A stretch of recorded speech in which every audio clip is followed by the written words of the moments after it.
안녕하세요. 소송의 세계 오세호 변호사입니다. 오늘 다룰 사건은 문신용품을 구매 의뢰한 수입업자에 대해서 대법원이 단순히 구매 의뢰만 했다면 밀수입업자로 처벌할 수 없다라고 판단한 사건입니다. A씨는 문신용품을 수입하고 판매하는 사업체를 운영하고 있었습니다. 그리고 B씨는 구매대행 업체를 운영하면서 이 해외 수입 사업을 했습니다. 그러니까 A씨는 문신용품을 수입해서 국내에 판매하는 사람인데 이 수입 행위를 구매 대행 업체를 통해서 수입을 했던 겁니다. 그래서 A씨는 B씨에게 구매 대행을 의뢰합니다. 그러면서 중국 현지에서 문신용품을 구매를 했습니다. 그러면서 이거를 구매 대행 업체인 B씨로 하여금 구매하고 수입하도록 했습니다. 근데 이 B씨는 세관에 신고하지 않고 이 문신용품을 대량으로 밀수입을 했습니다. 그러자 검사는 관세법 위반으로 이 A씨를 기소를 했습니다. 그러니까 검사가 보기에는 이 수입 물품 자체가 A씨의 소유라고 봤기 때문입니다. 그리고 이제 구매 의뢰도 했죠. 그래서 관세법 제269조에 보면 밀수출, 밀수입죄를 처벌하고 있습니다. 그래서 세관장에게 신고를 하지 않고 물품을 수입하면 처벌을 받습니다. 이에 대해서 법원은 1심과 2심에서는 A씨에게 유죄를 선고했지만 대법원에서는 무죄 취지로 파기환송을 했습니다. 일단 1심과 2심은 A씨가 이 밀수품의 주인, 즉 수입 화주기 때문에 그 책임이 있다고 봤습니다. 그리고 이제 A씨가 밀수품이라는 점을 미필적으로나마 인식하고 이것을 수입, 구매 의뢰를 했기 때문에 처벌을 해야 한다고 봤습니다. 하지만 대법원은 판결을 뒤집고 무죄 취지로 파기환송을 했습니다. 대법원이 이것을 무죄로 판단한 근거는 죄형 법정주의였습니다. 즉 어떤 행위를 처벌하기 위해서는 형벌 조항이 있어야 되고 그 형벌 조항은 엄격하게 해석해야 합니다.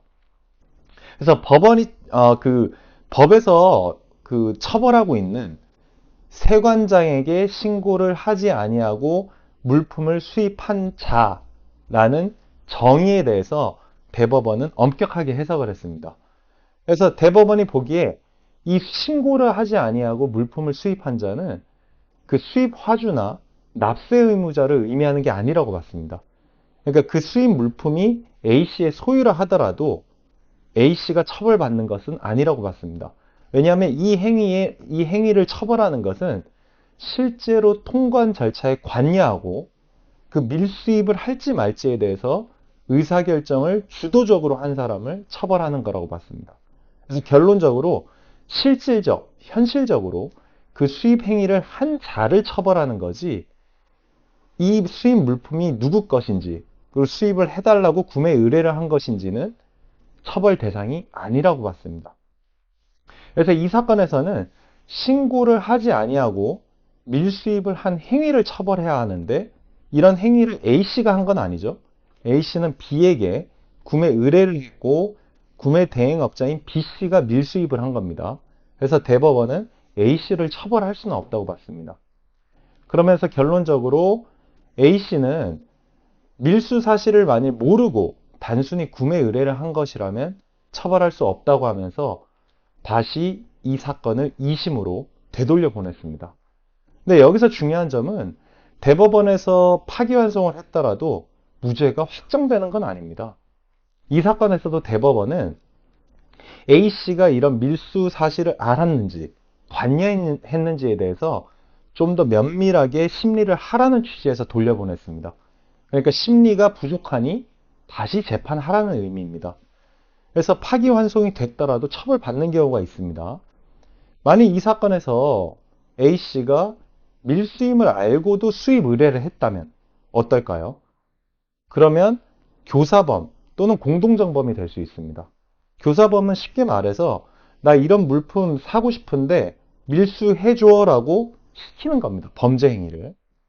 그리고 공동정범은 그 역할을 분담하는 겁니다. 나 이거 밀수하고 싶은데 너가 밀수 좀 해줄 수 있겠냐?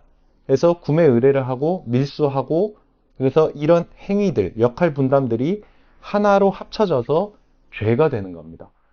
그래서 이 사건에서는 검사가 그 A씨를 그냥 정범으로 기소를 한 것 같습니다. 그러니까 신고를 하지 않고 수입을 한 자로서 처벌을 해달라고 했는데 만약 검사가 파기환송심, 즉 2심에서 다시 공소장을 변경해서 A씨는 이걸 밀수하는 것을 알고도 교사를 했다. 또는 공동하여 밀수를 한 것이다 라고 주장을 한다면 상황에 따라서 A씨는 처벌받을 수도 있습니다. 하지만 대법원이 판시한 바와 같이 만약 A씨가 밀수 사실은 까맣게 모르고 단순히 구매 의뢰만 한 것이라면 처벌받지 않는 것으로 결론이 날 것입니다. 소송의 세계 오세호 변호사입니다. 감사합니다.